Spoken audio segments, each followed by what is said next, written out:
Assalamualaikum warahmatullahi wabarakatuh. Selamat pagi anak-anak yang cantik dan ganteng ini. Bagaimana kabar kalian semua pada pagi hari ini? Ibu harap kalian semua dalam keadaan sehat walafiat. Pada kesempatan kali ini kita akan belajar bersama Bu Mita.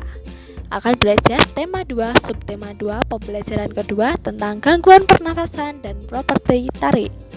Anak-anak, sebelum belajar, biasakan untuk berdoa terlebih dahulu. Mari kita berdoa sejenak. Berdoa mulai. Berdoa selesai. Anak-anak sudah siap untuk belajar pada pagi hari ini? Nah, kalau sudah siap, yuk kita perhatikan teks pada berikut ini. Perhatikan di sini adalah kakek Husein. Beliau ada salah satu pengidap asma. Jika udara sedang dingin, beliau akan kesulitan bernafas. Ketika kakek Husein akan merasa kesulitan bernafas, kakek Husein biasanya segera menyemprotkan obat ke dalam tenggorokannya agar dapat kembali bernafas dengan lega. Organ pernafasan manusia itu dapat terserang penyakit, salah satunya asma. Seperti tadi, terdapat beberapa penyakit yang berasal dari dalam tubuh maupun dari luar tubuh manusia.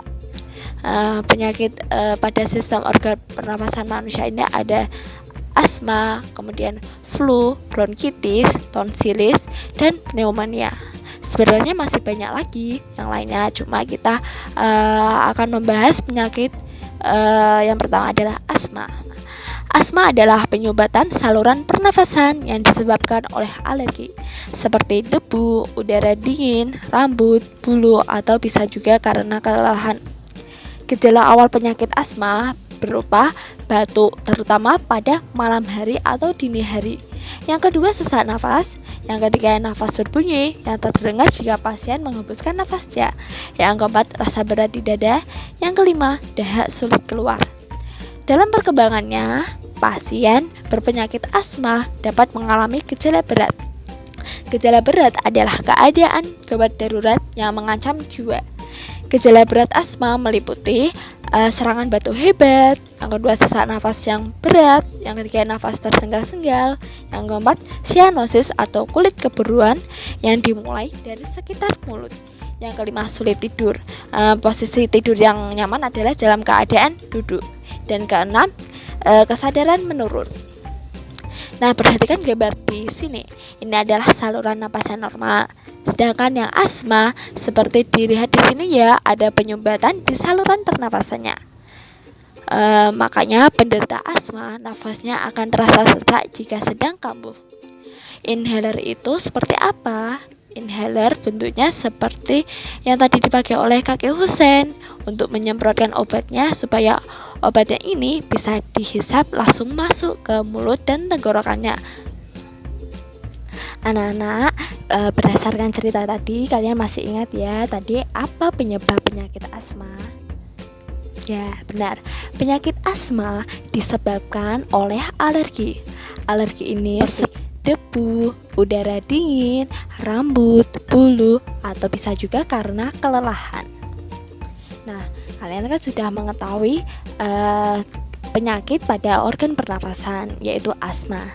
Silahkan anak-anak bisa mencari penyakit-penyakit lain yang berhubungan dengan organ pernafasan seperti influenza, bronkitis, tonsilis, dan pneumonia.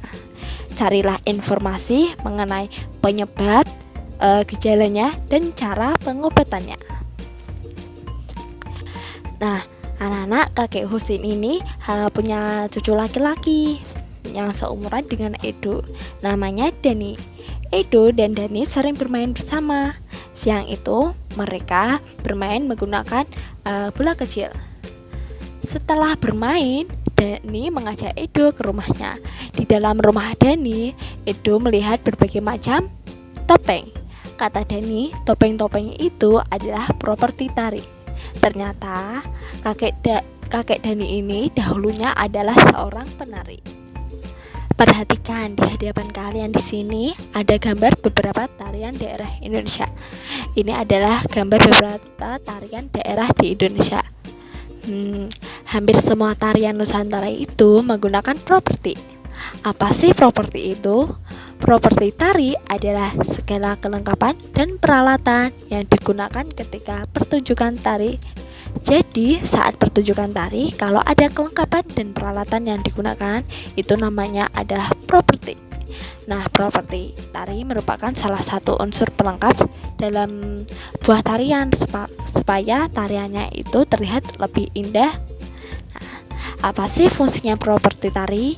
Yang pertama, penari dapat menyampaikan ide dan makna gerakan tarian agar lebih mudah dipahami oleh penonton. Yang kedua, fungsinya properti tari adalah pelengkap busana tarian. Yang ketiga, fungsinya properti tari itu menghidupkan karakter tokoh yang dibawakan oleh penari tersebut. Yang keempat, menambah keindahan dalam tarian. Ini adalah jenis properti tari. Ada properti jenis senjata dan ada properti jenis lainnya. Properti jenis senjata itu seperti pedang, keris, tombak, rencong, busur, anak panah, dan sebagainya. Tentu saja senjata yang digunakan sebagai properti tari saja. Nah, ini bukan senjata sungguhan tapi hanya senjata rekayasa. Kemudian ada properti jenis lainnya seperti contohnya topeng, piring, selendang, payung, lilin, tongkat, dan sebagainya. Nah, perhatikan gambar di sini ada beberapa tarian. Ini adalah tari topeng. Perhatikan di sini propertinya. Lihat anak panahnya ya. Ini propertinya ada properti topeng dan juga ada selendang. Kemudian ada tari gambyong. Tari gambyong ini propertinya adalah selendang.